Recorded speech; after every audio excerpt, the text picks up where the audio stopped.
بجانب البحيرة الهادئة. تشرع توتة وهي سلحفاة صغيرة في رحلتها البطيئة، والشمس تدفئ صدفتها. برغبة بريئة ترفع توتا نظرتها نحو السماء اللامتناهية، عالم من الحرية فوقها.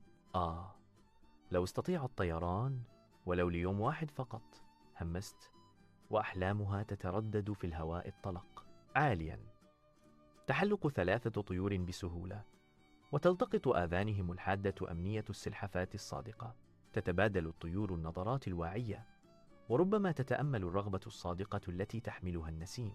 تواصل توتا زحفها البطيء، غير مدركة أن أمنيتها البسيطة قد سمعها.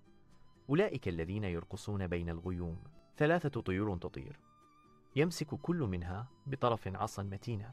تتشبث توتا بشجاعة بمركز العصا بأسنانها، وعيناها تتسعان بترقب.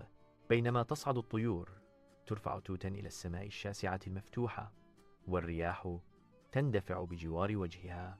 تتكشف بأنوراما خلابة تحتها، نسيج من الأشجار الخضراء والأنهار المتعرجة. غمرتني السعادة، فصرخت توتا في الريح: يا إلهي، أنا أطير، أنا أطير. ينفجر الأطفال على ضفاف البحيرة ضاحكين، وأصابعهم تشير نحو السماء.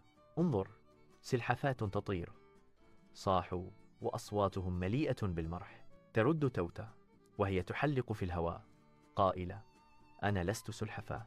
تهوي توتا من السماء وتتناثر في البحيرة، بينما تقدم الطيور ضحكات لطيفة. تظهر توتة من الماء مدركة: الآن أعرف أن التحدث في الوقت الخطأ يمكن أن يجعلك تسقط من الأعلى.